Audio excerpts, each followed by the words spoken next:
No, ahora estoy en poco igual. Aquí te cuento que tenemos y te que la parte de carga ventricular que tiene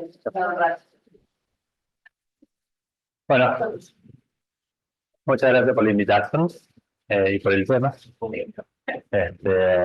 Hoy vamos a completar el tema que estuvieron viendo en estas últimas tres clases, que son las cervicales de correcto ancho.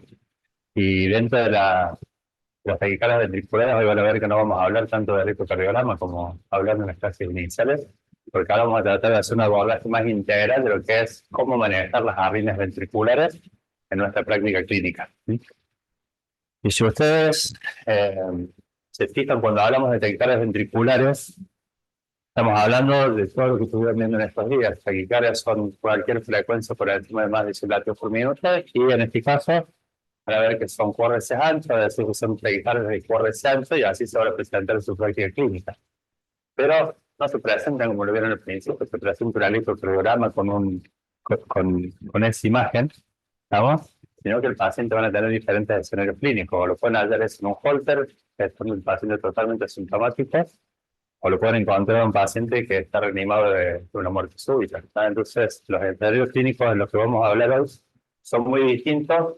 Es importante situarnos en cada uno de ellos para poder estratificar correctamente el riesgo y poder ofrecer el tratamiento adecuado.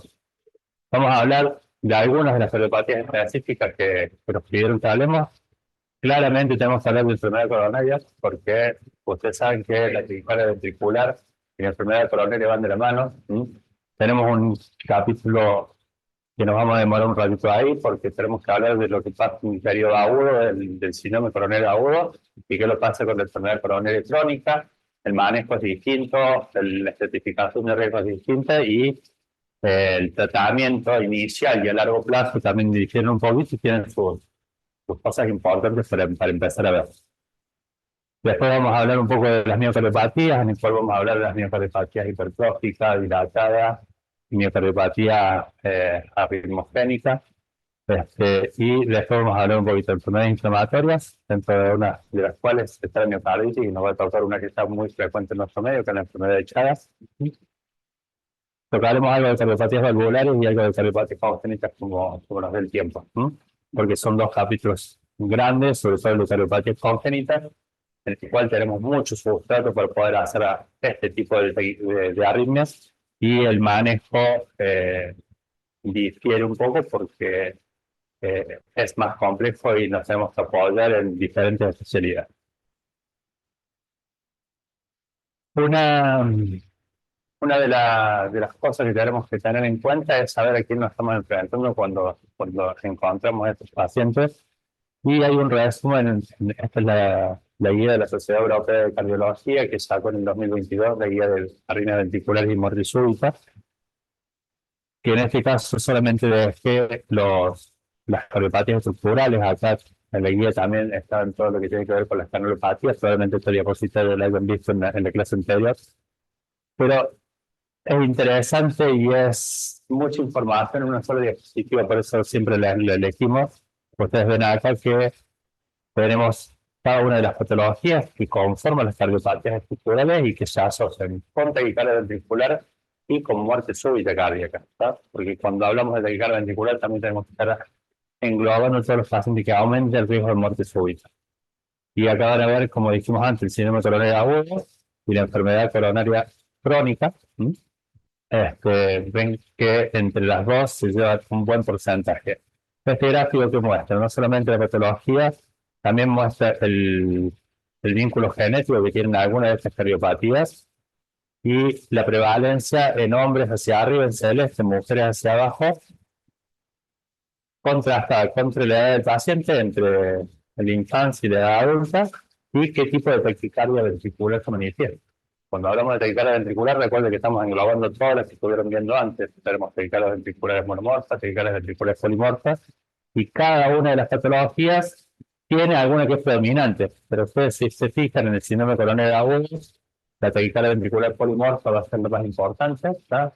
Se presentan así los pacientes con taquicardia polimorfa o con fibrilación ventricular, ese es el debut, y estas son las arritmias que tenemos que tener en cuenta en las primeras horas. las primeras 24, 48 horas, porque aparte esas arritmias hay que tratarlas, pero no estarían marcando pronóstico. Si después haremos un bemol de lo que significa la taquicardia ventricular dentro del síndrome coronario agudo, y se fijan, en la enfermedad coronaria crónica estamos al revés. Lo más importante son las taquicardias ventriculares monomorfas, porque eso ya habla de que no hay una inestabilidad eléctrica, sino que tenemos un circuito que está dado por una cicatriz, que es lo que dejó el infarto agudo miocardio. En sarcoidosis vemos que la presentación va pareja, puede presentarse de una o de la otra forma, y así lo tenemos en cada una de las cardiopatías estructurales.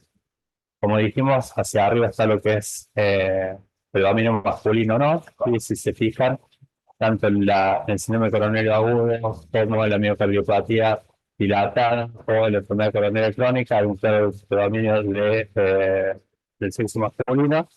Y después, en lo que tiene que ver con la edad, hay algunas cardiopatías que se presentan en edades más tempranas, como es la displasia ritmogénica del ventrículo derecho, o miocardiopatía ritmogénica del ventrículo derecho, y hay otras que se presentan hacia edad mediana, como el síndrome coronario agudo, que es lo que se llama más del 80% de las causas, y un poco más adelante la enfermedad coronaria crónica, porque después que se desarrolló y el que pasó, va a seguir con la cicatriz y que hay que tratar.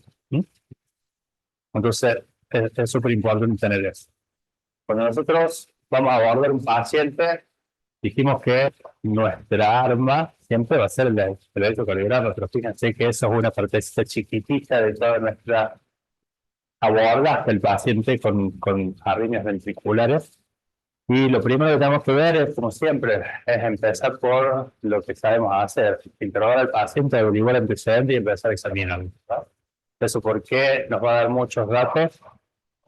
Primero, porque nos puede hacer sospechar algunas cardiopatías importantes. Por ejemplo, si uno encuentra un paciente joven que tuvo una taquicardia ventricular o que hizo un síncope y le encontramos un soplo que aumenta con maniobra de Valsalva, uno claramente tiene que empezar a buscar dentro de su cabeza de qué patología se puede ver, y esto es muy subjetivo de mi cardiopatia hipertrófica.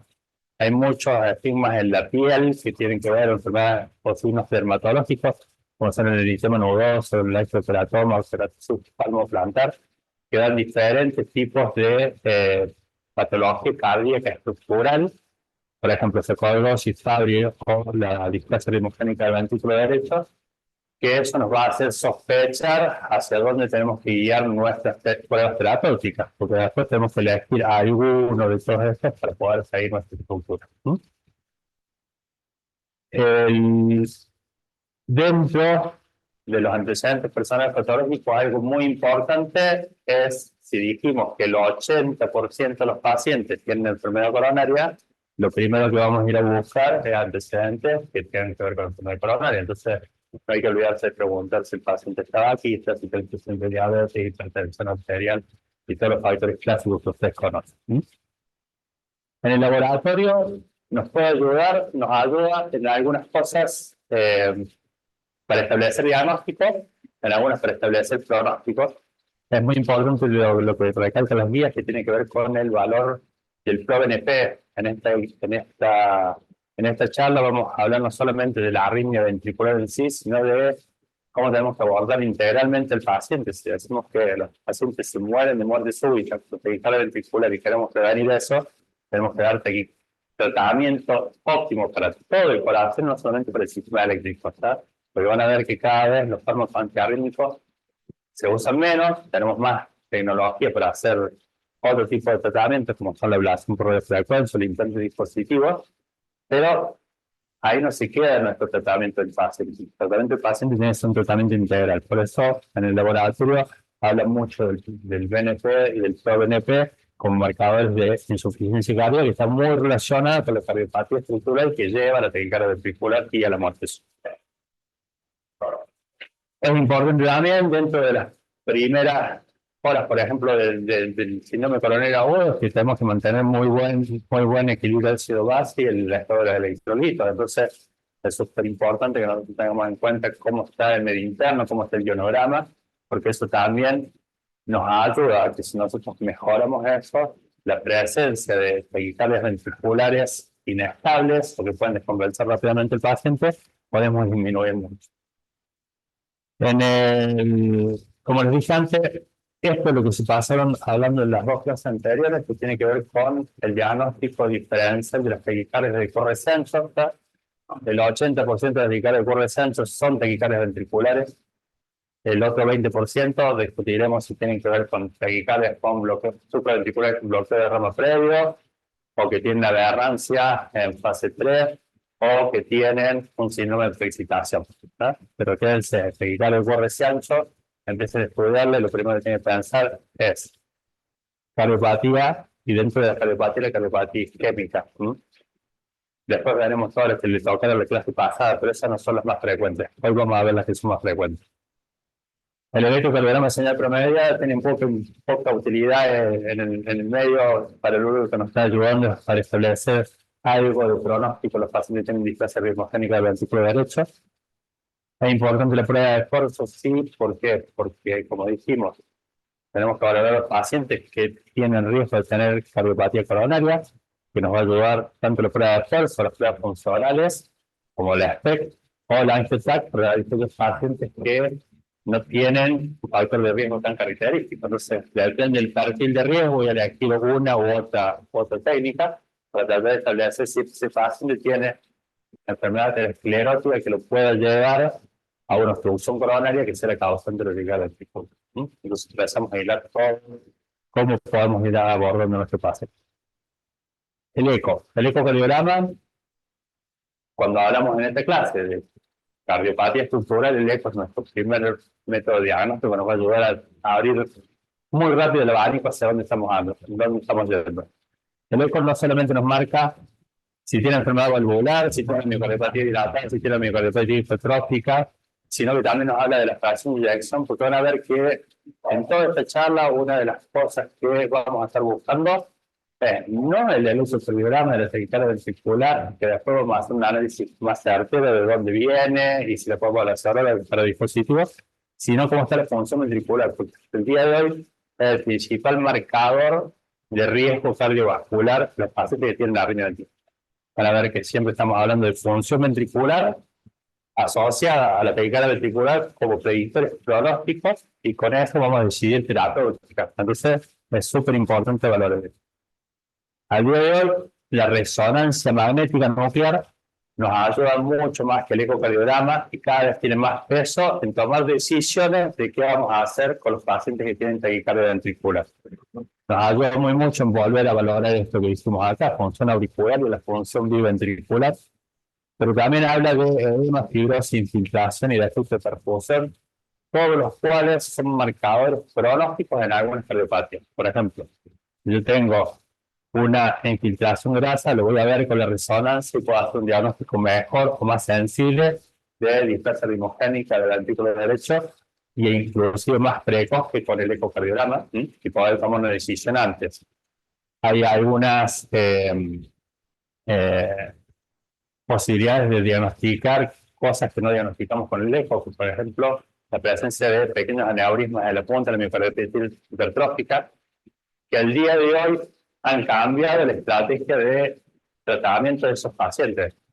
Cuando los valorábamos solamente con eco, definíamos a dónde estábamos parados y de acuerdo a eso decidíamos si le ponemos un cardiofibrilador o no. Y ahora la resonancia magnética ya empieza a tomar su rol para poder definir ese tipo de tratamiento. Por ejemplo, si tengo un aneurisma apical o que tengo una presencia de fibrosis de más del 15%. Factores que antes no los teníamos en cuenta para decidir una terapia. Otra de las cosas que adquirió mucha fuerza son las pruebas genéticas.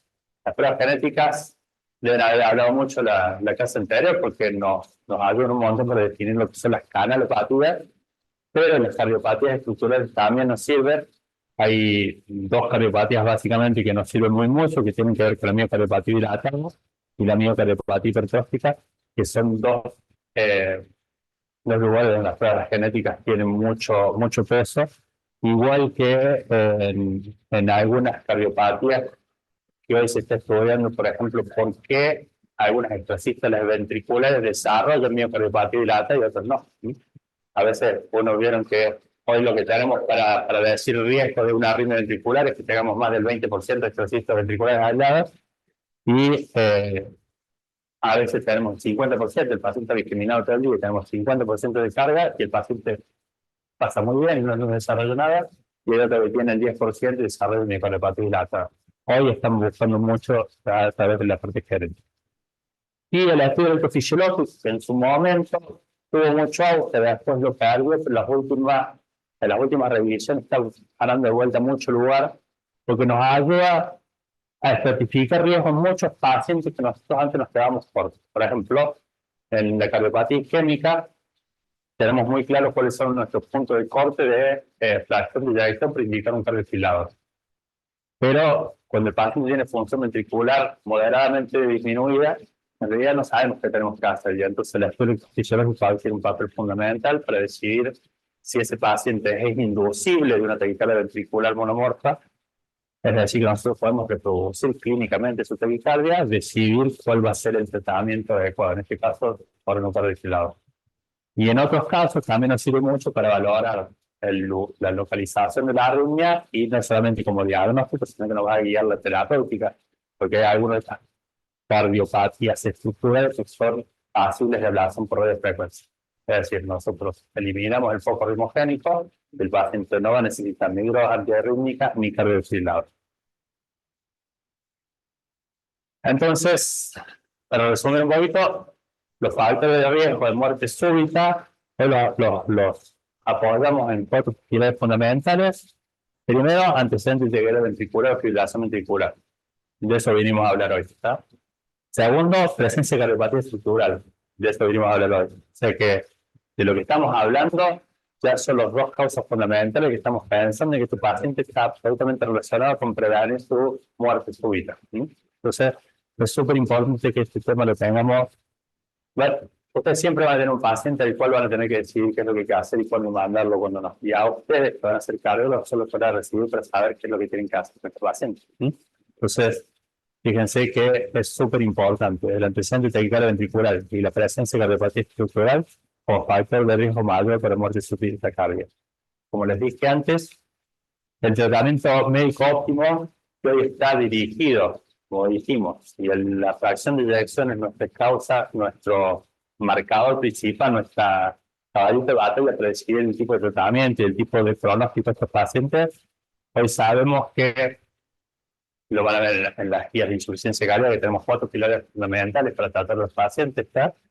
En el cual están los ARNI, los IGA-2 en un lugar, los inhibidores de la aldosterona, los beta bloqueantes y los inhibidores de la glicoproteína, que nos facilitan mejorar a esos pacientes, y hay muchas veces que mejorando la función ventricular sacamos de riesgo a nuestros pacientes. ¿Verdad? Es decir, que ya no solamente nos abocamos a tratar la arritmia ventricular en sí, sino a mejorar la función ventricular para poder disminuir el riesgo cardiovascular global. Condiciones específicas, a eso se refiere que hay algunas patologías que son mucho más agresivas que otras. ¿Verdad? Y hay algunas patologías de las cuales no nos sirve el antecedente de TB, no nos sirve el antecedente de cardiopatía estructural, porque o se presenta una canalopatía, que lo vieron en la clase anterior, es que se presenta como primer episodio de la muerte súbita cardíaca, ¿verdad? O porque tienen alteraciones estructurales mayores, como podemos ver en las congénitas, que nos llevan a que esos pacientes estén mucho más predispuestos a hacer los eventos mucho más tempranos. En la guía que les nombré recién, que es del 2022, de la guía europea de tratamiento de arritmias ventriculares y muerte súbita cardíaca,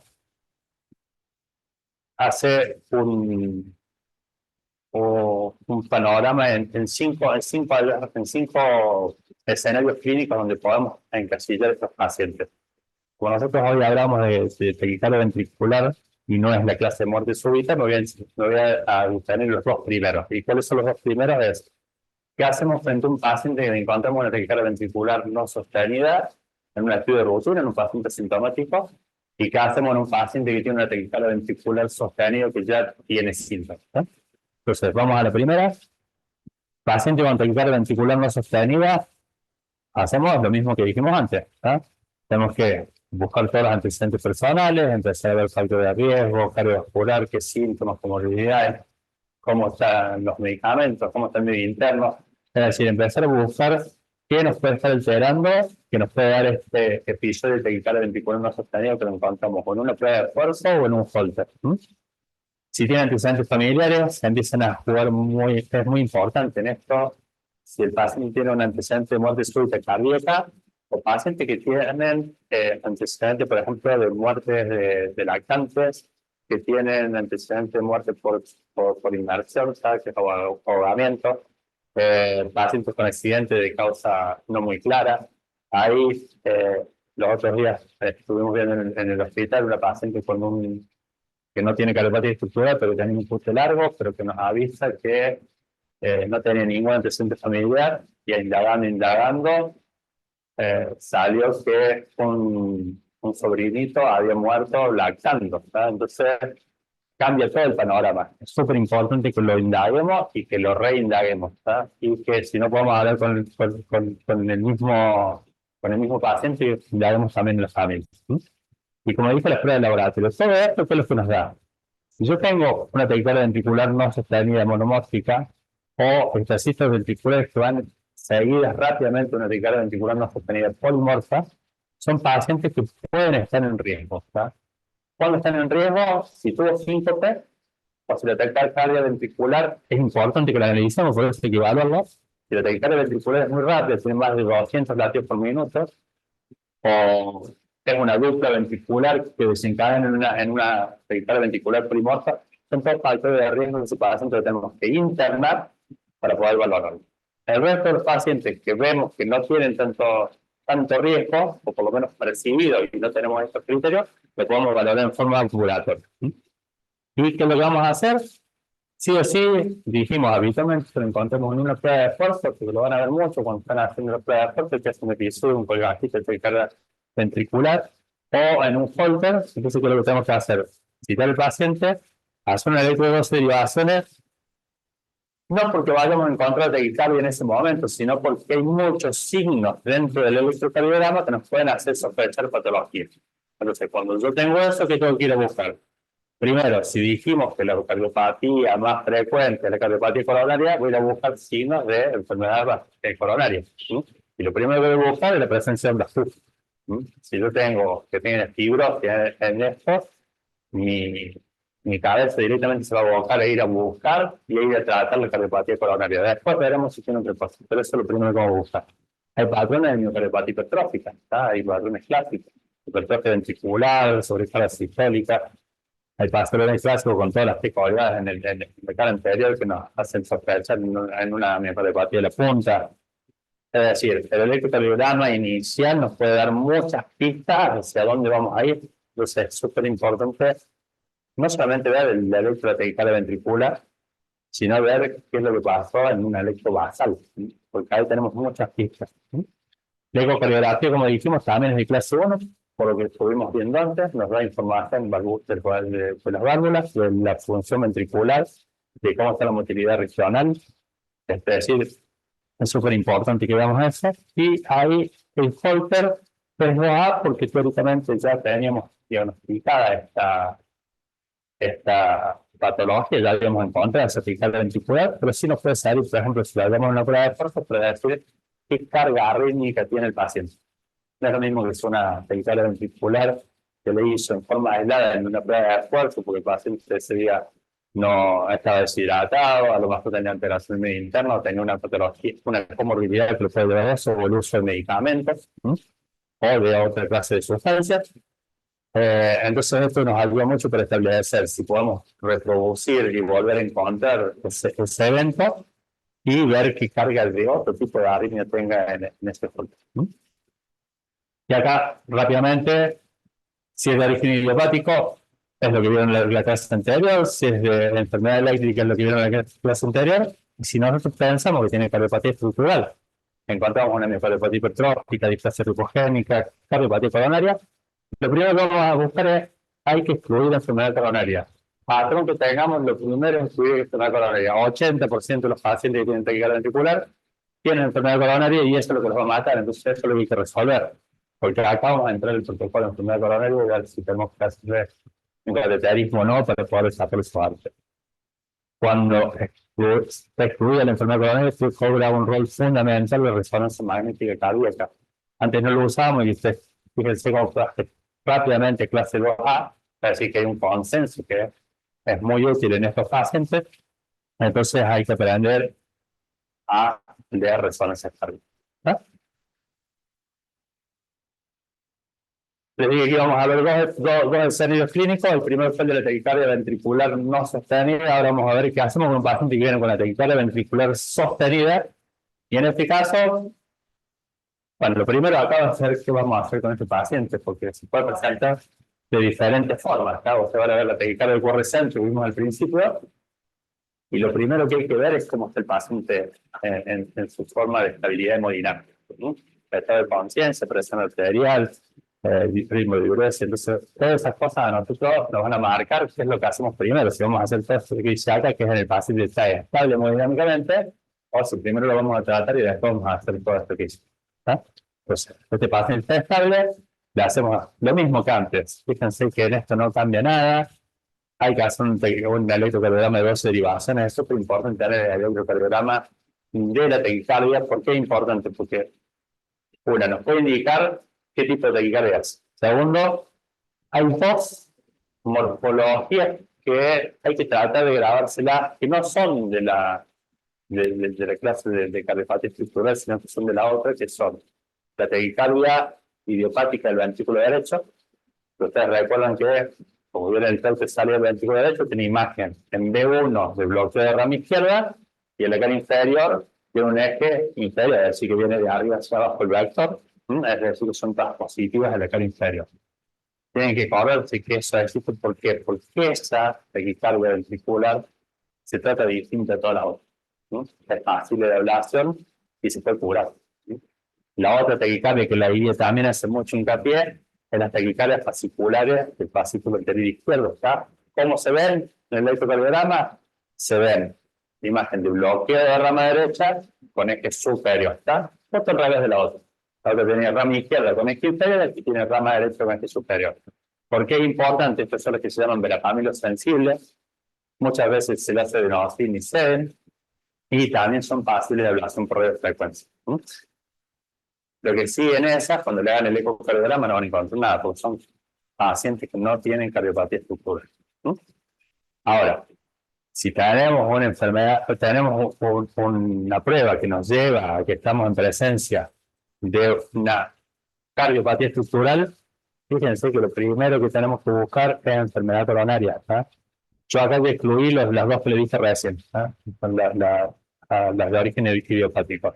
Pero después está enfermedad coronaria primero y después cardiopatías estructurales, que no solamente son enfermedad coronaria, pero cualquier cardiopatía estructural que sea principal, lo mismo tenemos que excluir enfermedad coronaria.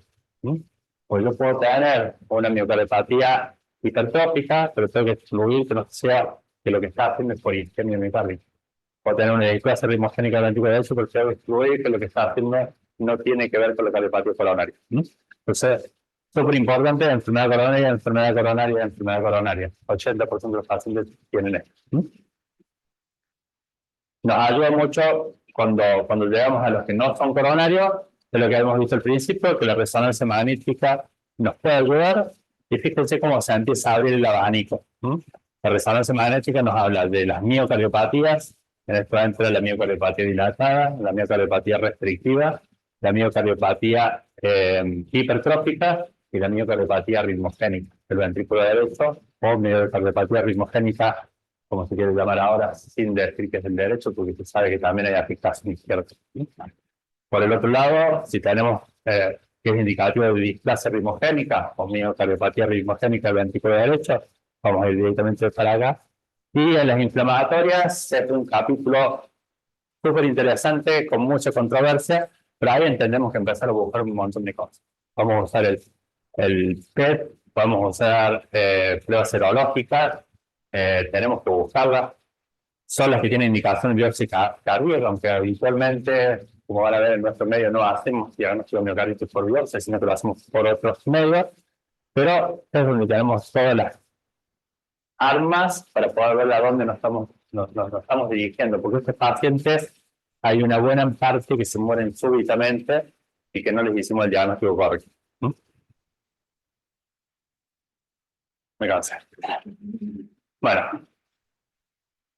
Sí, a mí me queda un paciente con nervo. Por eso que tenemos nosotros. ¿Con los?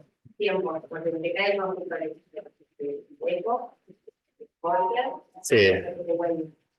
Habitualmente, lo primero que vemos es, si le hice la ergometría, vos tenés lo que dijimos del análisis morfológico de la arritmia. En la arritmia tenemos varias cosas. Cuando hablamos de la arritmia, nosotros vemos frecuencia cardíaca, que nosotros estamos más acostumbrados a hablar de ciclos, ¿tá?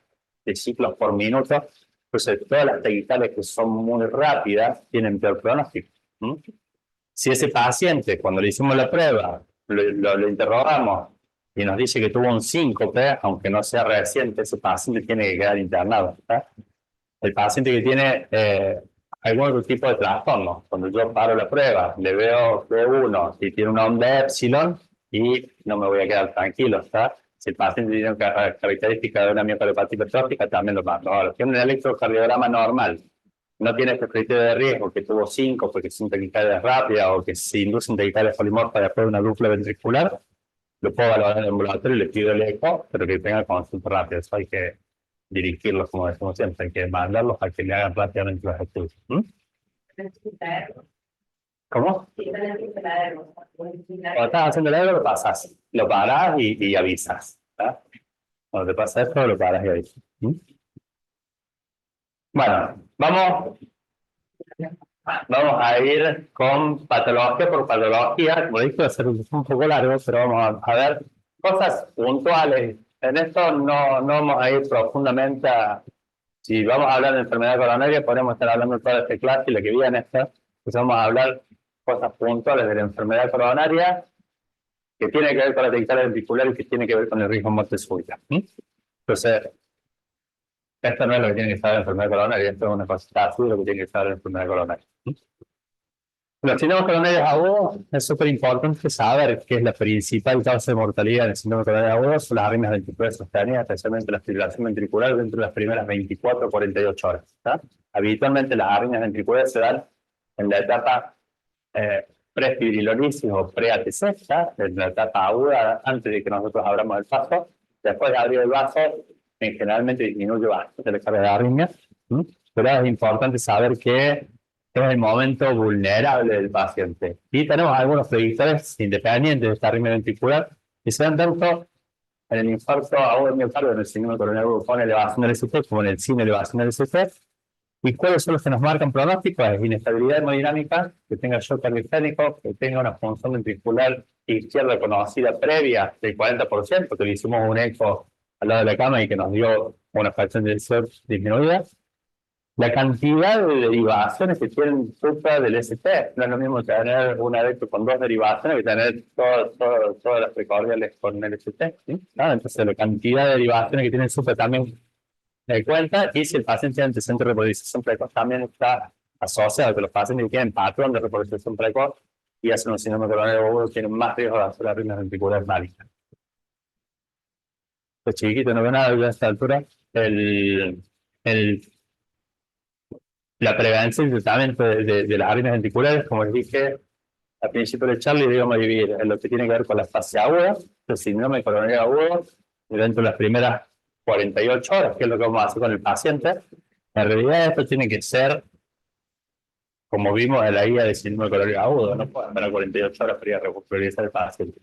Entonces, cuando hablamos de las 48 horas, porque eso después sabemos que esas arritmias que se producen dentro de las 48 horas no tienen implicancia pronóstica, sobre todo si es FB, la manifestación inicial, la taquicardia ventricular polimorfa. Hay cierta duda que si el paciente se presenta con taquicardia ventricular monomorfa, probablemente tenga que ver con la cicatriz previa, y eso sí está marcando pronóstico a largo plazo de mayor mortalidad.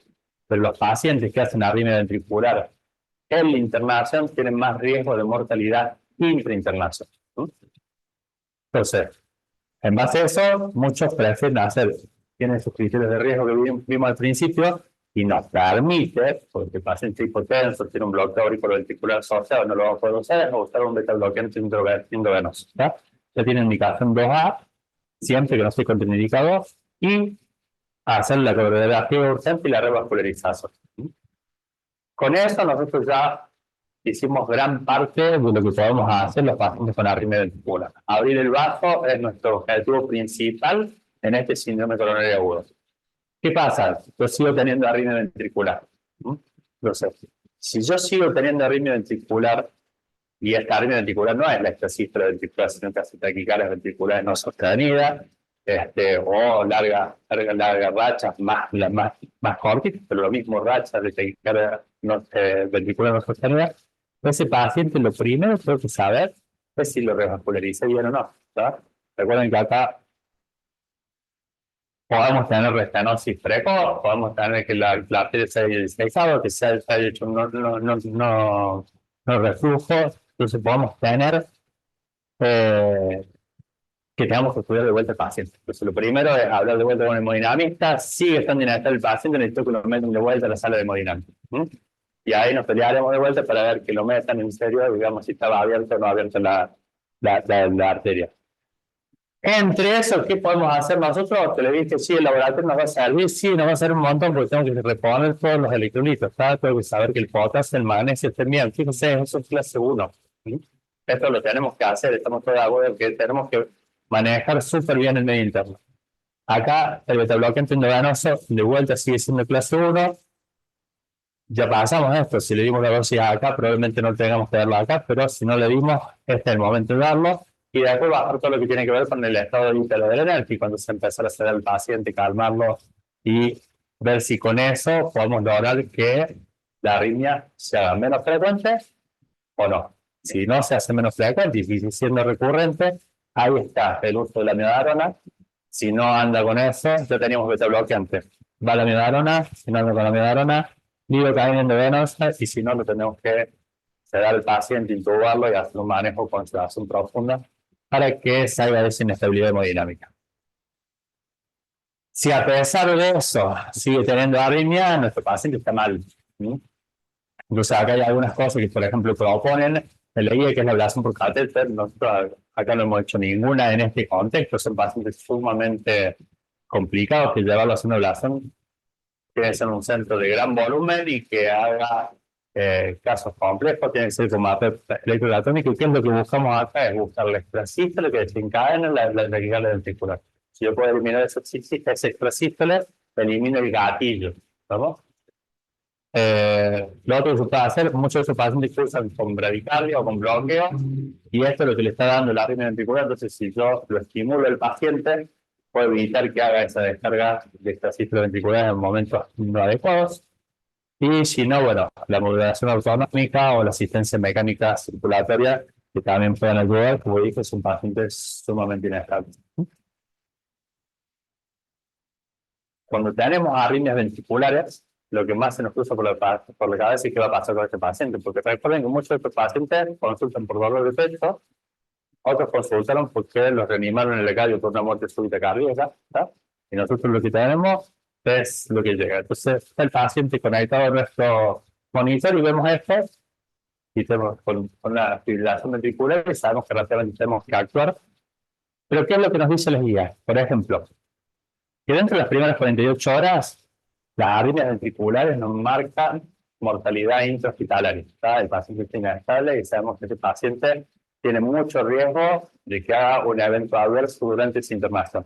Pero a futuro, ese riesgo desaparece. 5 años tiene el mismo riesgo que si no hubiera tenido nada. Es decir, yo entro con un infarto y hago una fibrilación ventricular y él entra con un infarto y no hace ni siquiera un extrasístole ventricular, en esa internación, si le paso, voy a tener después el mismo riesgo que tuvo el otro. ¿Estamos? Eso es lo que dice. Ahora, cuando la taquicardia ventricular precoz es una taquicardia monomorfa, ahí uno tiene que tener más cuidado, porque ese paciente probablemente ya tenga una cicatriz previa y tenga más riesgo que el paciente que se presentó con esto, que esto nos asusta mucho más que esto muchas veces. Pero a largo plazo esto da más riesgo que esto. Aquí, como hablamos de cardiopatía coronaria, también tenemos que hablar de lo que es el vasoespasmo, ¿no? Que es uno de los tipos, aquí la variante Prinzmetal, que cursa, que tiene tratamiento médico, pero se sabe que los pacientes que tienen taquicardia ventricular o que hacen muerte súbita cardíaca durante el episodio tienen un alto riesgo de volver a presentarlo. Y estos pacientes se benefician de un implante de un cardiodesfibrilador si la presentación clínica fue parada cardíaca súbita. Entonces es importante, porque muchas veces uno dice, aquí una variante, coronarias normales, le doy un antecedente cálico y me quedo tranquilo, pero hay algunos pacientes que no están dentro de ese grupo. Entonces, si debutó así, tenemos que poner un cardiodesfibrilador. Después del paso el periodo agudo, lo que tenemos que saber es que todo paciente que pasó un síndrome coronario agudo, antes que se vaya de alta, le tenemos que hacer un ecocardiograma. ¿Por qué tenemos que hacer un ecocardiograma? Porque estuvimos viendo antes. Todo paciente que tiene función ventricular deteriorada tiene mayor riesgo de hacer muerte súbita en el futuro. ¿Y cuál es ese punto corte? Es el 40%. Si yo tengo un paciente, primero que le tengo que hacer a todo el mundo antes que se de alta, le tengo que hacer un eco y calcular la fracción de eyección. Si la fracción de eyección es menor del 40%, yo no hago nada todavía, porque los estudios dicen que si yo le pongo un cardiodesfibrilador dentro de los 40 días después de un infarto de miocardio, en realidad no gano nada. Entonces, ¿qué es lo que tengo que hacer? Cuidar al paciente durante 6 a 12 semanas, recitarlo y volver a evaluarlo. ¿Por qué es esto? Si yo puedo tener un remodelado inverso después del infarto de miocardio, puede tener menos tasas de muerte para cardíaca súbita y probablemente saque a mi paciente de indicación de un desfibrilador. Yo puedo mejorar la función ventricular con mi tratamiento médico óptimo y con la arteria abierta. Ya no tengo más atontamiento, ¿sabes? Y el paciente recupera la función ventricular y ese paciente ya no tiene más indicación de cardiodesfibrilador. Vamos a ver después qué pasa con el escenario si no es así. Y esto es para los pacientes que tienen taquicardias ventriculares, que es lo que les dije recién. Si tenemos un foco de estas cifras ventriculares que son siempre similares, que no responden al tratamiento médico, que no responden a la revascularización, ¿sabes? Porque lo primero que vamos a hacer es, si sigo teniendo, lo voy a mandar de vuelta a estudiar. Si no responde ninguna de esas dos cosas, puedo considerar tratar de eliminar ese registro ventricular con material electroanatómico. Pasa el periodo agudo, se fue el paciente a la casa y queda con su nueva valoración de riesgo a las 6 a 12 semanas. Entonces ya el paciente está en el periodo crónico. En el periodo crónico, ahí sí tenemos que ver, si sigue teniendo menos del 40%, que es lo que yo calculé en el eco antes del alta, cuando vuelve puede pasar dos cosas, que tenga menos de 35, y si tiene menos de 35 y tiene síntomas o signos de insuficiencia cardíaca, es decir, que está en clase funcional más de 2, tiene indicación de un cardiodesfibrilador con nivel de evidencia 1. Entonces el paciente es prevención primaria de muerte súbita porque tiene un infarto previo, fracción de eyección menor del 35% y insuficiencia cardíaca clínica. Si el paciente no tuviera insuficiencia cardíaca clínica, pero tiene fracción de eyección menor del 30%, también tengo que considerar el cardiodesfibrilador, ya con una indicación 2A, pero ese paciente también se va a beneficiar si le pongo un cardiodesfibrilador. Entonces, punto de corte, 35% con clase funcional 2, 30% clase funcional 1. Si el paciente tiene entre 36 y 40, hay que hablar con la ecografista para ver cuál de las dos nos informa, ¿está?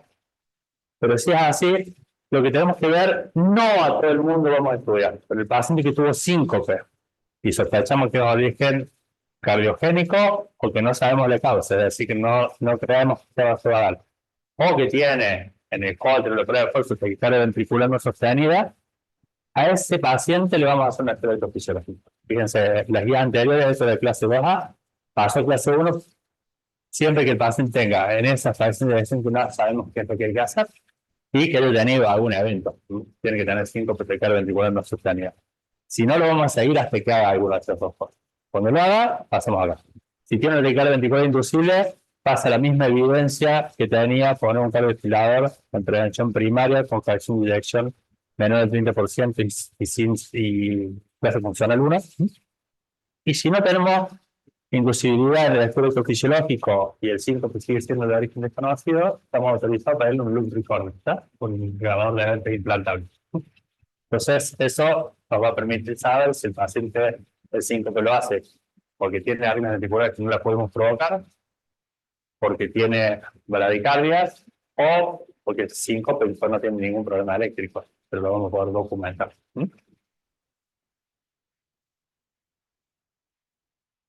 El paciente que vimos recién era prevención primaria. Dijimos que lo evaluamos al paciente después de 6 a 12 semanas y definíamos qué íbamos a hacer. Pero ¿qué es lo que pasa con el paciente que viene con taquicardia ventricular monomorfa sostenida después de haber tenido un infarto miocardio? Esto puede ser a las 6 semanas o a los 3 años después. Pero si el paciente ya se presenta así, yo tengo dos opciones. O que sea su primera presentación o que ya había tenido un cardioventilador puesto porque pasó las indicaciones anteriores.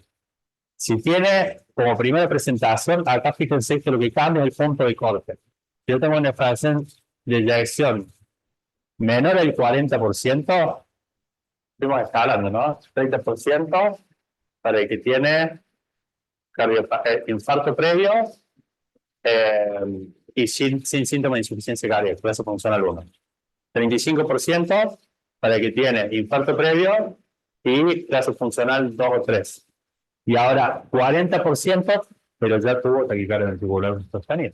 Los pacientes prevención secundaria. Entonces, prevención secundaria y punto corte 40% y ahí ponemos un cardioventilador. Segunda opción, ablación con catéter si es monomorfa y está bien tolerada hemodinámicamente. Si el paciente no llega al 40%, no hay evidencia de que el cardioventilador sea lo mejor, pero todavía tiene una indicación. Es decir, podemos optar por ablación con catéter en este orden, si no implantar un cardioventilador, si no darle medarona. Habitualmente la guía da todos en el cuadrito, parece que están todos en el mismo nivel, porque están todos en la misma clase funcional, pero le da en ese orden de importancia. Primero ablación, segundo implante cardioventilador y tercero amiodarona. ¿Qué tiene que pasar?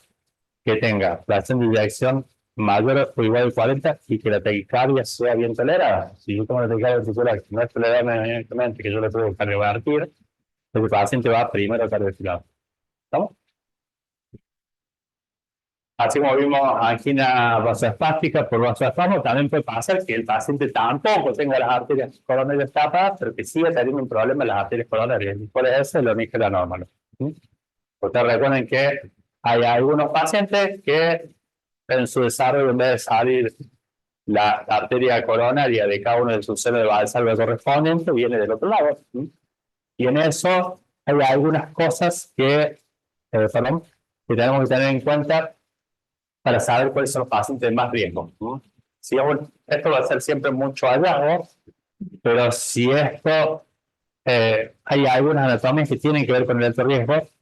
¿Qué significa eso? Trayecto interarterial, es decir, sale la arteria coronaria y el transcurso va entre la arteria aorta y la arteria pulmonar.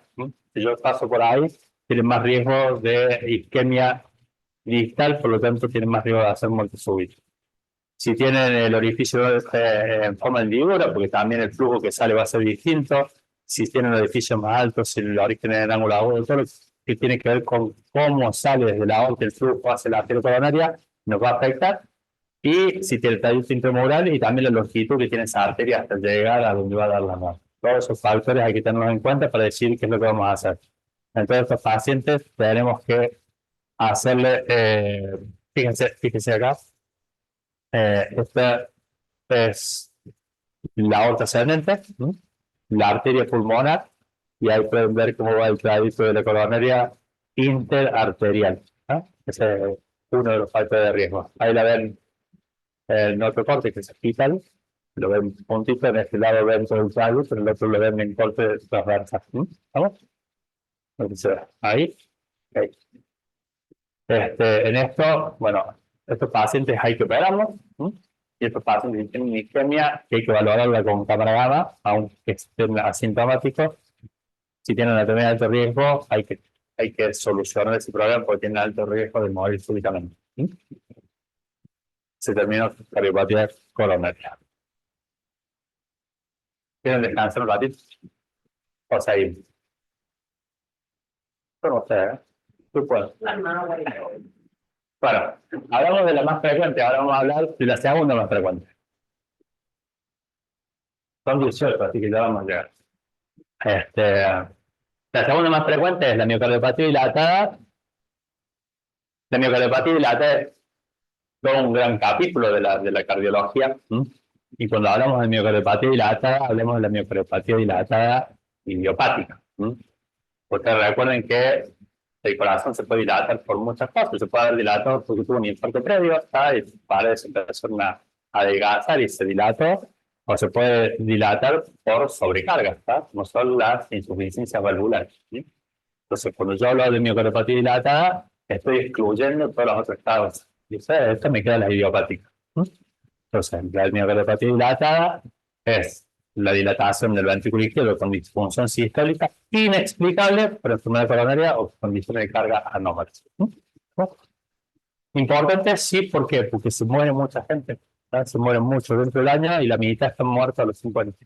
No le hacemos tratamiento. Muchos de estos pacientes mueren por insuficiencia cardíaca y hay muchos de estos pacientes que los recuperamos si nosotros le hacemos tratamiento médico óptimo. Fíjense que la mortalidad sin tratamiento, dijimos, la mitad está muerta a los 5 años, pero podemos hablar de la mitad si nosotros hacemos un tratamiento óptimo.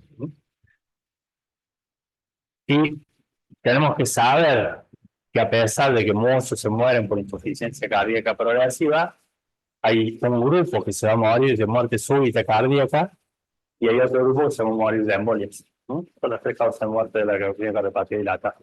Entonces, insuficiencia cardíaca es la más alta, pero no es un grupo despreciable, son 12% que se mueren con muerte súbita. Entonces, tenemos que tratar de identificar ese grupo de pacientes, es lo que estamos hablando aquí. ¿Cómo vamos a hacer? Acá lo que es fundamental es que cambie el orden de cómo estudiamos los pacientes. Fíjense que lo primero que hacemos ante el paciente que tiene una sospecha de miocardiopatía dilatada es que el diagnóstico habitualmente lo terminamos haciendo por electrocardiograma y ecocardiograma. Lo primero que le vamos a hacer es una resonancia magnética cardíaca. La resonancia magnética nos puede dar, como habíamos dicho al principio, que puede dar edema, puede dar fibrosis, puede dar infiltración de material, nos puede dar un abanico hacia dónde nos estamos viendo. Entonces, si yo tengo una cardiopatía específica, ya sea por depósito, ya sea por infiltración, ya sea porque tiene una inflamación, tiene una miocarditis, me voy a ir para otro lado. Pero cuando es la dilatada idiopática, pasa algo que dijimos al principio, están adquiriendo mucha fuerza la resonancia magnética y las pruebas genéticas para valorar a estos pacientes. ¿Y por qué en esto de las pruebas genéticas? Fíjense ustedes, sé que hay un tipo de paciente que uno sospecha que tenga alteraciones genéticas relacionadas con el gen de la lamina, que es que tengan antecedentes familiares de muerte súbita, que sean menores a 50 años, que tengan antecedentes de bloqueo auriculoventricular en personas menores de 50 años. Cualquiera de esos tienen que pedirle el test genético, porque si tienen una de las mutaciones patogénicas, que puede ser de la lamina, puede ser el fosfolamán, puede ser cualquiera, pero todas estas son asociadas a alto riesgo de muerte súbita, y si estos pacientes hay una, así como van a ver en el test de miocardiopatía hipertrófica y la página donde pueden entrar, y básicamente tienen en cuenta algunos factores que son las factores de dirección, como son que haya tenido taquicardia ventricular no sostenida o que tenga trastornos de la conducción auriculoventricular. Si tienen algo de eso, tienen indicación de infarto cardiovascular. Es como que seguir avanzando, no me importa la función ventricular, no me importa nada más. Yo les dije que nuestro caballito de batalla en todas estas cardiopatías de la función ventricular. Pero en este caso, fíjense que yo no estoy hablando de función ventricular, estoy hablando de que tenga un patrón compatible de resonancia magnética y que tenga una prueba genética positiva. Si es positivo, le pongo un desfibrilador independientemente de la fracción de eyección. Ahora, si la prueba genética es negativa o no tengo cómo hacerla, porque muchas veces nos pasa eso, lo que hago es fijarme en mi arma. Mi arma para discriminar al paciente es la fracción de eyección. Menos del 35% le pongo un cardiofilador. La indicación del cardiofilador en una cardiopatía dilatada no es tan específica como en la cardiopatía isquémica. Recuerden que allá decíamos que tiene fracción de eyección menor al 35% y le pongo un cardiofilador que hace 1. Estamos todos de acuerdo en que yo digo que bueno, este es de una clase más baja, pero hay que poner, está indicado pensar en poner un cardiofilador. Si el paciente tiene una fracción de eyección no tan deteriorada, debe buscar factores de riesgo. ¿Cuáles factores de riesgo? Síncope, real tardía de resonancia magnética, por eso de vuelta sigue siendo importante tenerla, que tenga episodios de cara 24 sostenida o que tenga variables genéticas que no definen este riesgo. Cualquiera de esos tiene indicación de un cardiofilador. No tiene ninguno de esos factores de riesgo, pero hizo síncope, yo ahí sí estoy autorizado a hacer un estudio electrofisiológico. Si puedo inducir el cardiovascular, le pongo un cardiofilador.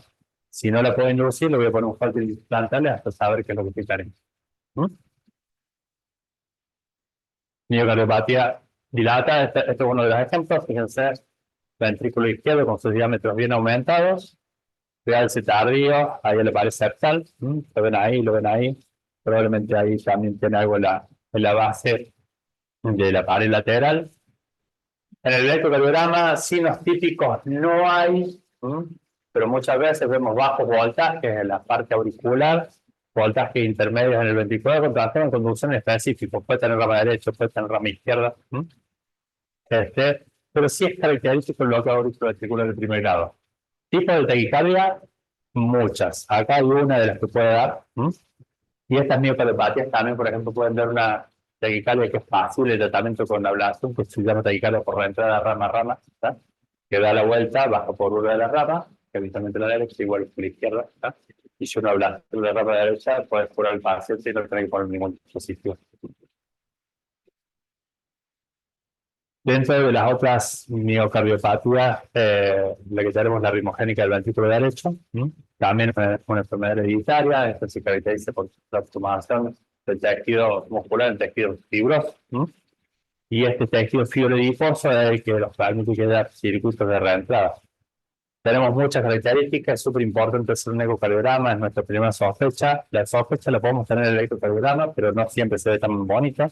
Acá habitualmente uno ve el ritmo sinusal con un patrón de bloqueo incompleto de rama derecha y que en realidad lo que tiene es una muesquita en la parte final del QRS que se llama onda epsilon, y las ondas T negativas en las derivaciones precordiales de B1 a B3.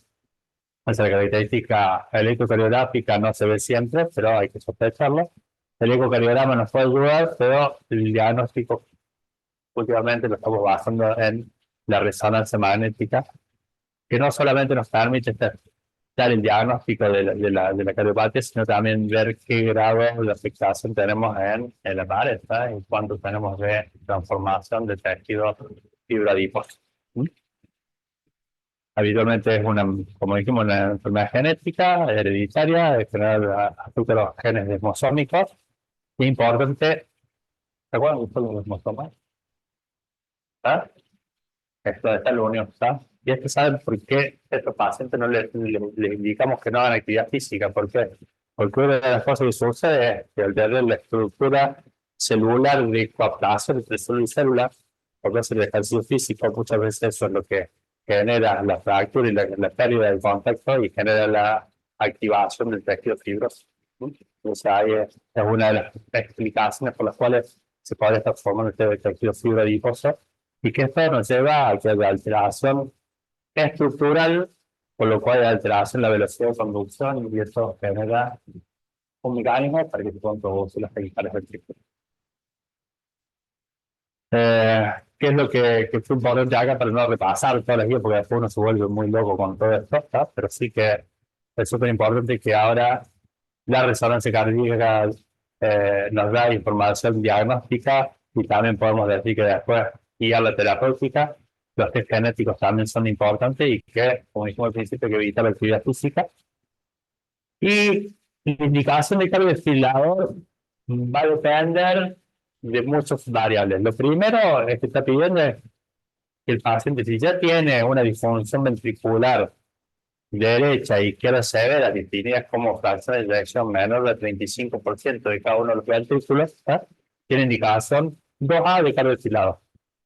Si el paciente tiene una disfunción ventricular moderada del ventrículo derecho, menor del 40%, o moderada del ventrículo izquierdo, menor del 45%, con pacientes sintomáticos, porque ya tienen una taquicardia ventricular no sostenida, porque no tienen taquicardia ventricular, pero nosotros le hicimos un estudio fisiológico y le hacemos inducción de la taquicardia ventricular monomórfica sostenida, tienen indicación de un cardiofilado. Entonces, si es severa, le vamos a estar desfilado. Si es moderada, tengo que tener algo más. En este caso, taquicardia ventricular no sostenida, espontánea, o taquicardia ventricular monomórfica sostenida, inducción. Intensa, sí. No, no, lo que tenés es deporte de competición o deporte que sea anual, de alto impacto, ¿verdad? Pero si no pueden hacer y sabiendo que, como dicen todas las guías actualmente, estos pacientes son los que, igual que los que hacemos cuando hacemos las guías de muerte súbita en deportistas, que el paciente tiene que conocer su patología, saber que tiene un riesgo mayor de la población general y estar de acuerdo a que participe en algunas alteraciones y que cada vez que vaya a hacer una actividad que pueda implicar riesgos, tenga los medios o porque tiene algún acompañante que sabe hacer el receta y que tenga los medios en el entorno que tenga. Por eso, quiero decir que las guías estas tienen mucho énfasis a a las áreas protegidas, posibilidad de tener desfiladores en todos los lugares donde hay más de 1.000 personas, etc. Otra cosa importante de estos pacientes tienen taquicardias ventriculares que responden muy bien a las ATP. Las ATP son las ratas que hacen los desfiladores para poder tratar las arritmias ventriculares. Entonces, como estos pacientes responden muy bien, es súper importante programar ese dispositivo para que tenga muchas oportunidades de sacarlo con ATP. Entonces, habitualmente nosotros ponemos 3 ATP y en estos pacientes tenemos poniendo 6, 7, porque sabemos que muchos de ellos responden a eso y evitamos que tengan shock del desfilado. Solamente con la terapia antitaquicardia, es decir, la sobreestimulación, que la podemos hacer en ratas o en rampas, podemos lograr que se corte la taquicardia. Y si a estos pacientes no está claro, pero se le da beta bloqueante, ¿sí? ¿Vamos? No hay una evidencia fuerte, pero está aceptado darle beta bloqueante. Y si tiene beta bloqueantes y a pesar de eso sigue haciendo taquicardia ventricular y ya tiene su, puede hacer una ablación por radiofrecuencia. La ablación de estos pacientes en general termina siendo endopicárdica, ¿verdad? Porque muchos de los discos no se pueden abordar desde adentro del corazón, que estamos en bajar por fuera del espacio. Así como cada uno de los que vimos son grandes capítulos de cardiología, la miocardiopatía hipertrófica es otro gran capítulo de cardiología. Ustedes fíjense que la dilata, dijimos que era la segunda en frecuencia, pero la cardiopatía hipertrófica, si bien es la más frecuente, tiene alto impacto porque produce muerte súbita en pacientes mucho más jóvenes. Y pues, fíjense que es una de las causas de muerte súbita en deportistas. ¿Verdad? ¿Y qué es lo que sucede? Primero es que tenemos un aumento de grosor de la pared ventricular izquierda, ¿no? Que no se atribuye ni hipertensión ni valvulopatía. O sea, no tenemos sobrecargas de presión que nos digan que tengo el músculo más grueso porque estoy compensando algo. ¿No? Es una enfermedad primaria del músculo cardíaco. Segundo, que la mayoría de las muertes están relacionadas, con el miocarditis hipertrófico. Los pacientes más jóvenes se deben a muerte súbita cardíaca, ¿no? Por eso dice que tiene un alto impacto en lo que sucede. Cuando ya pasaron su periodo de juventud, el paciente mayor de 60 en realidad termina haciendo falta cardíaca, porque después de la fase de hipertrofia se terminan dilatando y hacen embolia. Entonces, la principal causa, cuando son más jóvenes, son las muertes súbitas, y este grupo donde nosotros nos queremos centrar ahora, porque tenemos que buscar cuál es ese paciente que tiene más riesgo para poder protegerlo. Y acá entran pacientes que se aguardan las primeras diapositivas, y pacientes que se pierden desde la edad pequeñita. Hay pacientes que ya a los 5 o 6 años tenemos que estar definiendo qué conducta vamos a tomar, ¿verdad? Y estos son los que son más difíciles, porque tenemos que saber a quién le vamos a implantar un dispositivo para poder tratar de prevenir una muerte súbita. La muerte súbita cardíaca se relaciona habitualmente con taquicardia ventricular, pero también puede ser por isquemia. Ahí tenemos un desbalance entre el consumo de ese músculo con lo que le estamos ofreciendo, ¿no? También puede darse por obstrucción dinámica al represalia del ventrículo, o porque tiene arritmia supraventricular. En estos pacientes no tener una buena relajación son muy mal toleradas. La fibrilación auricular muchas veces es una emergencia médica en pacientes que tienen hiperdistalia entrópica, no solamente por la fibrilación, sino porque no tienen cómo adaptarse. ¿Estamos? Pero a veces vemos esto, y cuando vemos esto es cuando nos asustamos. Es común que los pacientes que tienen miocardiopatía hipertrófica tengan saldo de ventricular miocardio. Entonces después tenemos que empezar a evaluar hasta qué punto le vamos a dar significado. Pero cuando yo tengo una taquicardia ventricular monomorfa sostenida, bueno, el paciente ya tiene indicación por prevención secundaria de poner un desfibrilador. Como dijimos al principio, fíjense que la resonancia magnética ayuda un montón, que no solamente nos da el espesor de la pared, sino que a veces esto sí se va a ver en el eco, pero a veces no se ve en el eco. ¿Está? Y tenemos aneurismas más pequeños, formación de trombos intramurales, intraventriculares, está asociado a ese aneurisma. Y es importante que lo conozcamos. ¿Por qué? Porque a partir de este año se cambiaron los criterios de lo que tiene que ver con justificación de riesgo de muerte súbita en miocardiopatía hipertrófica. Vamos a ver. En miocardiopatía hipertrófica hay dos escuelas que van a seguir y ustedes pueden seguir la que ustedes quieran. En este caso, porque estamos siguiendo la guía europea, seguimos por la misma, pero también tenemos que saber que hay una guía americana que también tiene su escala de riesgo para la miocardiopatía hipertrófica. Y una de las cosas que pasó cuando se publicó esta escuela, porque esta escuela es más vieja, que la guía americana lo que hacía era dividir los pacientes por categorías.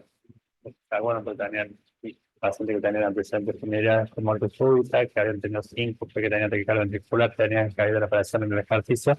Acá uno le da un punto, se cumplió un punto del criterio mayor, se pueden parar desfilados. ¿Qué dijeron los europeos? Oh, en realidad, esto es un espectro, entonces no es solamente que el septum tenga que tener más de 30, que tenga que tener un gradiente de tanto valor, sino que esto es un efecto. Entonces yo me quedaba afuera, si no tenía un septum de 30, o sea, de 30 milímetros, de 3 centímetros, me quedaba afuera, pero en este caso dijimos no, a veces la aurícula izquierda también cuenta, el gradiente cuenta, el antecedente de historia familiar cuenta, la historia de detectar ventricular no se tenía cuenta y el 5 no tenía explicado cuenta. Entonces todos estos factores, cuando uno los suma, los carga en la tablita, saca el riesgo, y el riesgo ¿qué es lo que te da?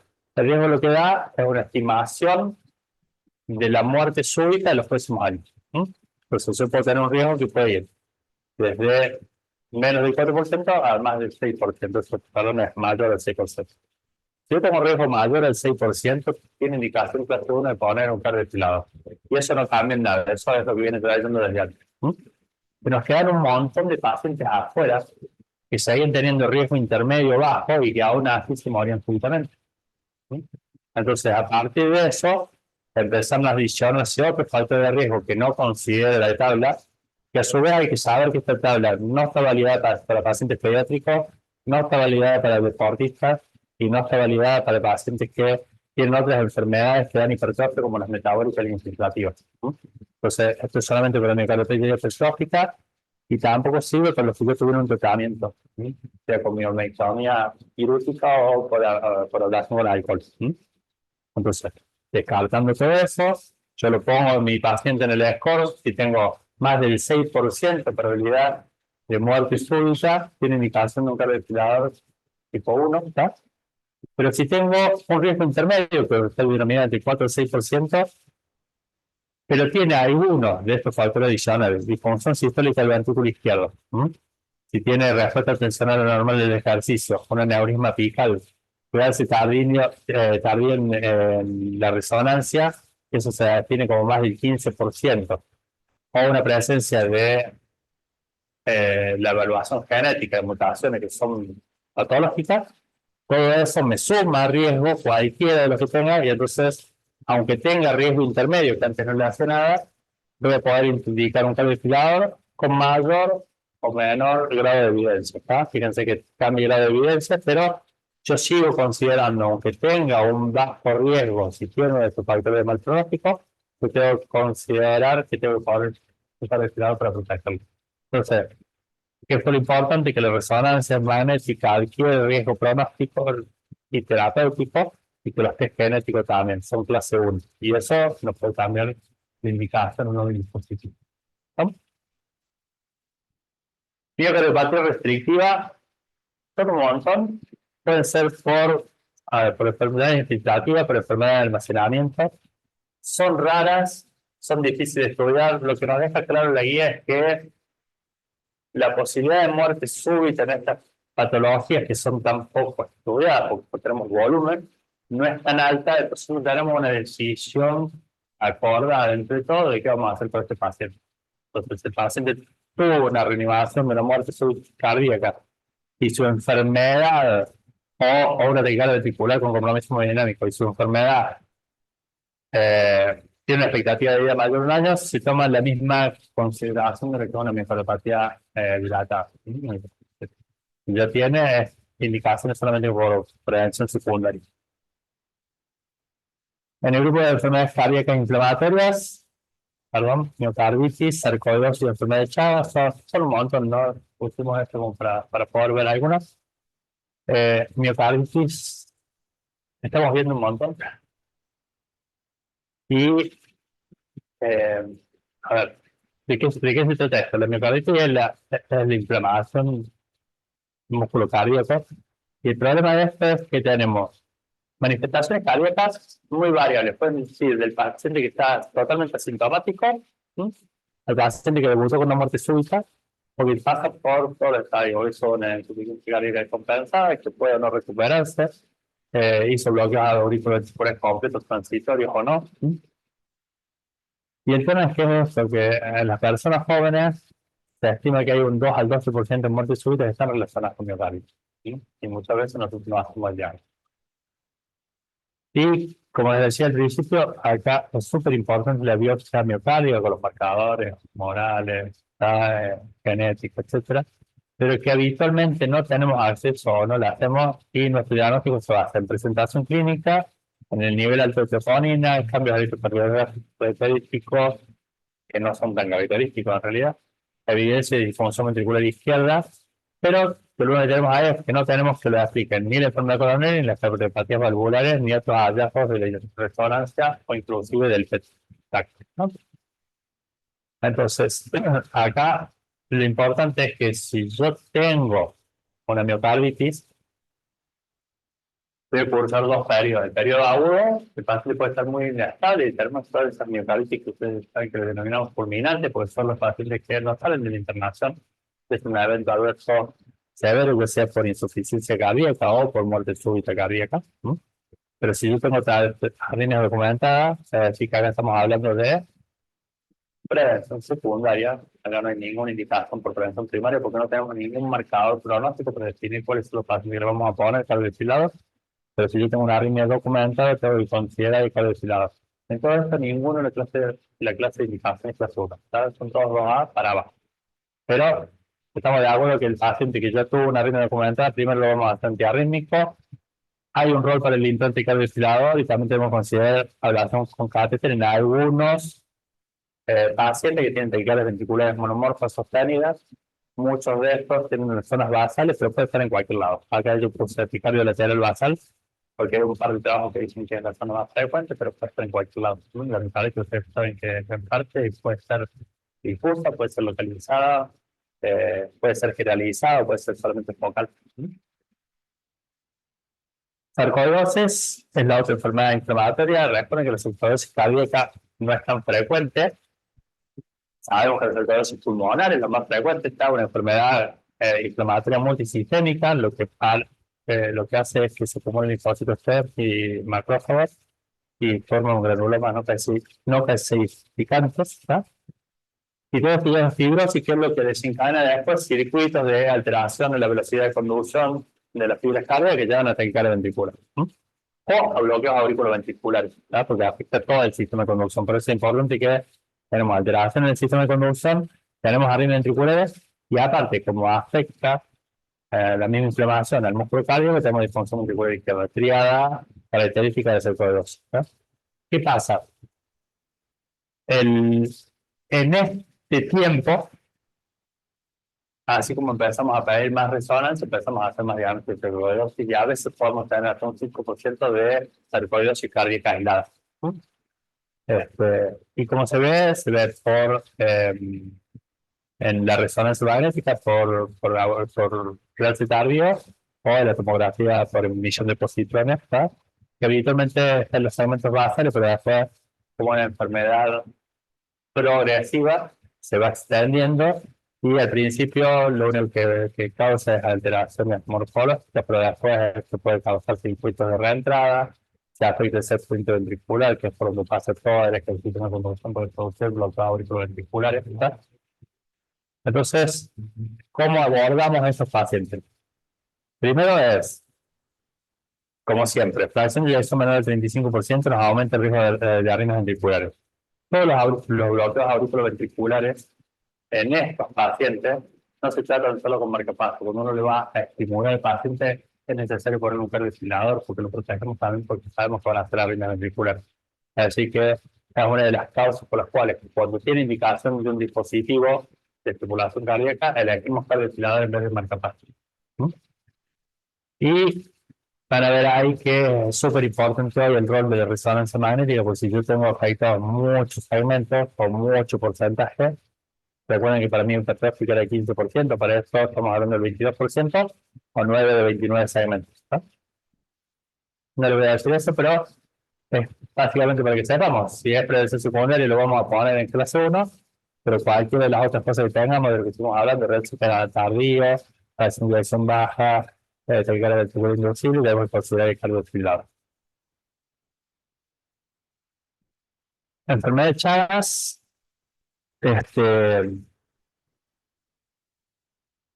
entra dentro de las enfermedades inflamatorias. Nosotros sabemos que es una enfermedad súper prevalente en nuestro medio.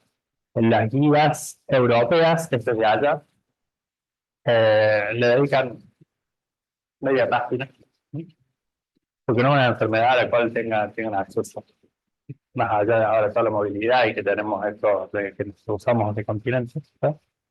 Pero es una enfermedad que tenemos mucha prevalencia y de hecho cuando uno oye hablar a invitados extranjeros de esto, dicen qué opinan los brasileños o los argentinos, ¿tá? Porque tienen mucha más experiencia que el resto del mundo.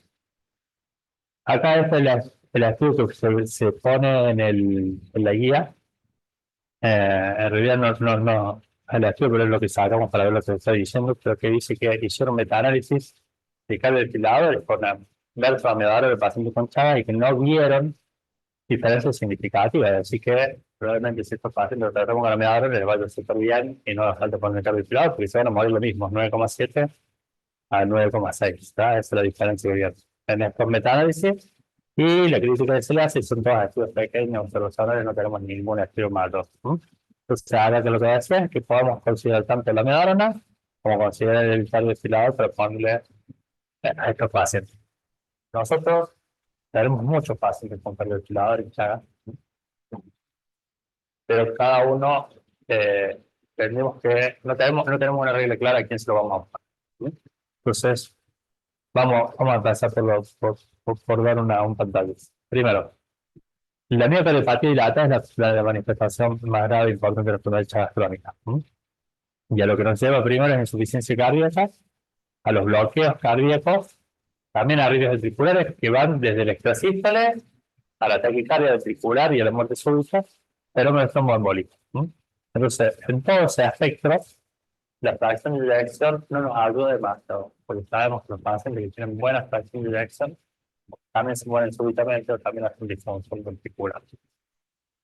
Y en un estudio de mortalidad total se vio que, por ejemplo, los pacientes que no tienen ninguna alteración en el electrocardiograma, porque ustedes saben que la enfermedad de Chagas, la serología positiva de que va a desarrollar la enfermedad y un 30% que va a desarrollar cardiopatía en su edad adulta. Y no es el periodo que hacer, y que tenemos de 20 años que no sabemos quién va a ir o quién no va a ir, a veces no encontramos nada y la primera manifestación muerte súbita.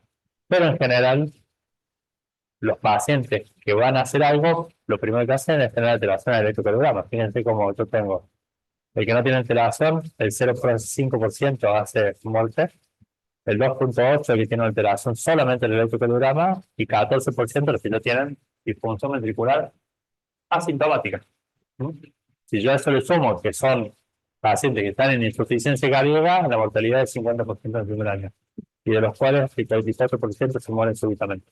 Entonces, muerte súbita e insuficiencia cardíaca son más frecuentes cuando está más dañado el corazón, pero en estos pacientes también se mueren súbitamente y no tenemos cómo detectarlo. Entonces, se crearon varios factores de riesgo. Este factor de riesgo es por un grupo de brasileños, que lo nombra esta guía es la de la Sociedad Argentina de Cardiología, esto del año 2020, de indicación de cardiodesfibriladores. ¿Qué es lo que decía? En su última disparición del intervalo QT, tengo 3 puntos, más 5 porque me da 2 puntos, si tengo específico ventricular 1 punto y disfunción severa 1 punto, me da el porcentaje de riesgo entre un 5 y 51%, es decir, bajo el medio alto, y yo de acuerdo a eso, le decido si le pongo un cardiodesfibrilador o no.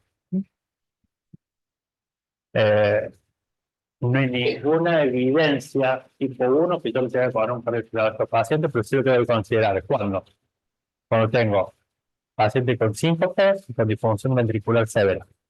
Cuando tengo paciente con disfunción ventricular submoderada, pero que tengo taquicardia ventricular no sostenida y además le induzco la taquicardia ventricular sostenida del estudio electrofisiológico. De los pacientes que tienen insuficiencia cardíaca, clase funcional 2 o 3, y que tienen una disfunción ventricular severa, independientemente de que tengan o no tengan arritmia ventricular. Prevención primaria estamos hablando.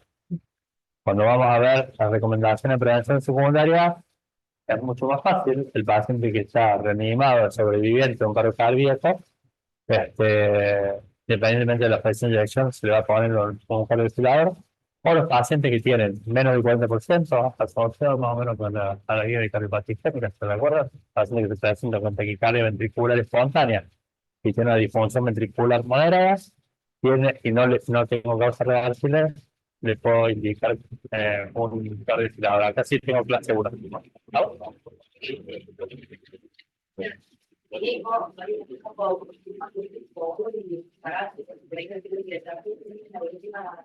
Pasa bien, otro va a salir.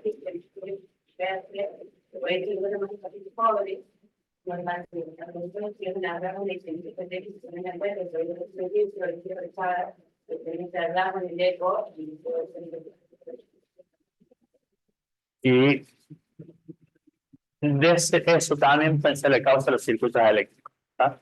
Entonces, y esta guía, como les digo, es una guía de cardiodesfibrilador, entonces no está hablando nada de ablación, ¿sí? Pero ustedes saben que hay un gran grupo que está haciendo ablación de taquicardias ventriculares, sobre todo con mapeo endopicárdico y sobre todo cardíaco, ¿no? Que está tratando de bajar el riesgo de la arritmia ventricular de pacientes cadásicos por medio de técnicas por calcio. Y de congénitas no voy a hablar. No, cardiopatías congénitas, ¿por qué lo importante de las congénitas? Y lo hacemos rápido. Las cardiopatías congénitas son cardiopatías estructurales per se.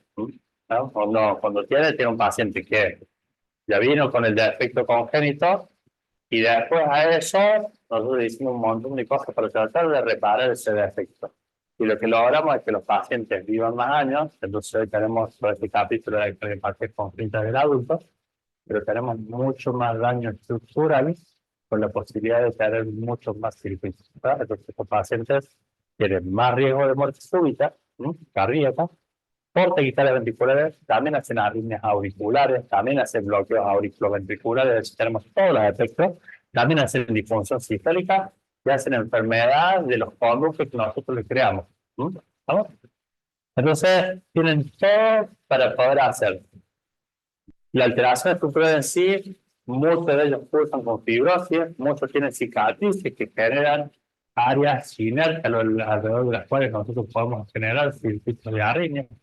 Entonces, es el paciente ideal para que tenga taquicardia y bloqueo. Así que estos pacientes en algún momento terminan pasando por nosotros. Bueno, y entonces lo que tenemos que ver es la evaluación de las alteraciones que le quedaron, sean anatómicas primarias o no. Ustedes recuerden que la clasificación de cardiopatía congénita, tenemos algunas que son más leves y que no nos altera demasiado el pronóstico del paciente, hasta los pacientes que tienen corazón ventricular, que tenemos que estar teniendo mucho más factores en cuenta, más allá de lo estructural, sino de lo hemodinámico, y todo esto que les digo de la alteración del ritmo cardíaco. Entonces, yo le hago la alteración de las alteraciones anatómicas, y ahí, si yo tengo que resolver alguna de las alteraciones nuevas anatómicas, muchos de estos pacientes van a ir a cirugía nuevamente. ¿Sí? Segunda, tercera, cuarta vez con una cirugía de reparación, ya sea correctiva o no. Y acá, ¿qué es lo que nos dice la guía? Es que si yo tengo que ese paciente tiene una arritmia o una taquicardia ventricular, sostenida, ese paciente, yo, antes o durante el procedimiento de cirugía, debería estudiarlo y tratar de resolver la arritmia. ¿No? Ahora, hay algunos pacientes que son pasibles de que yo los cure solamente con cateterismo. Es decir, si el paciente tiene una cardiopatía congénita simple o moderna, tiene buena función biventricular y tiene taquicardias ventriculares bien toleradas, lo ideal es hacer una ablación por catéter. Ahí no estoy pensando en hacerle una colocación de cardiofilado. Primero es. Ahora, si no tiene ninguna de estas cosas, la cardiopatía congénita no es simple, tiene disfunción ventricular o tiene corazón ventricular o tiene una taquicardia ventricular que no la tolera, le puede poner un cardiofilado. Después voy a ver qué es lo que hago, porque al final todos se cruzan, porque tuvo una ablación del sitio, se le tiene que poner un cardiofilado y que tiene una taquicardia ventricular recurrente después del desfilado le tengo que hacer una ablación. Pero estos pacientes al final terminan teniendo toda la terapéutica para poder eliminar y poder hacerlo. El tema es el orden en el que lo vamos a hacer. Entonces, el orden que lo marca es el tipo de cardiopatía congénito que tiene, la función ventricular, como siempre, hoy hablaron de función ventricular, no vimos ninguna electro. No me ensañe con usted. No vimos ninguna electro. Pero sí hablé mucho de la función ventricular y de las técnicas que siempre son tres. Es implanta un dispositivo, ablación por catéter y dos antiarritmias que tampoco les hablé mucho, más allá de la miodarona, el beta-bloqueante, la miodarona y la lidocaína en cardiopatía isquémica, porque cada vez las usamos menos. ¿Por qué? Porque tiene muchos efectos adversos y muchas veces no controlamos lo que queremos controlar. No hay nada más. Ay, pero creo que hasta ahí estamos.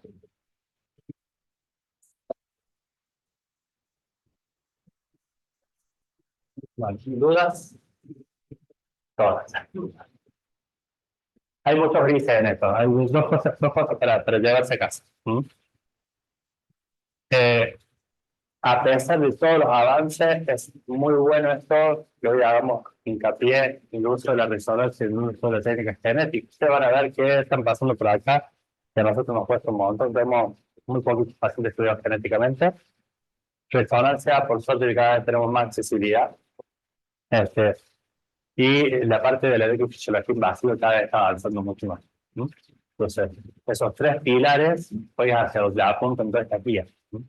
Antes era solamente ver lo que tenía el paciente, valorar la función ventricular y con eso nos tenemos que arreglar para tomar una decisión. Y nos quedan muchos pacientes afuera, porque hay muchos pacientes que siguen muriéndose súbitamente, porque nosotros cuando hacemos nuestro screening, le ponemos el rótulo de cardiopatía estructural, le miramos la presión de inyección, si está deteriorada era una cosa, o si no hacemos prevención, supone que el paciente ya había tenido una reanimación de una parada cardíaca, o que ya había tenido una taquicardia ventricular. Hoy tenemos más métodos y hay que empezar a usarlos. O sea, la resonancia, como vieron acá, hablamos bastante y en bastante de estas patologías. Y los test genéticos, que vamos a hablar en unas poquitas patologías, sí lo hablan en la clase anterior, porque ayudan un montón a tomar decisiones de qué vamos a hacer con cada uno de nuestros pacientes. Otra de las cosas que quedan en duda es qué hacemos con cada uno de nuestros pacientes una vez que lo vimos. Creo que el único tiempo de seguimiento que se ve en la guía es el kilómetro de agudo, que te dice entre 6 y 12 semanas vos tenés que seguir al paciente, reevaluarlo y después tenemos que tomar una decisión. Ahora, ¿qué pasa con el paciente que tiene una miocardiopatía hipertrófica y que yo le expliqué el score de riesgo?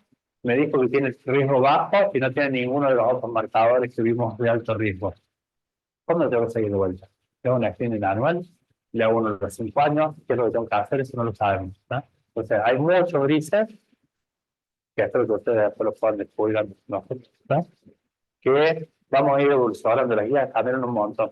cambiaron en lo que es la indicación de cuándo usar un estudio electrofisiológico, cuándo usar las técnicas por imágenes, costó un montón que la resonancia tuviera peso para tomar decisiones terapéuticas, y hoy saben que es un pilar fundamental. Entonces esto es bastante dinámico, tenemos mucho que aprender y mucho que estudiar. ¿Sí? ¿Estamos?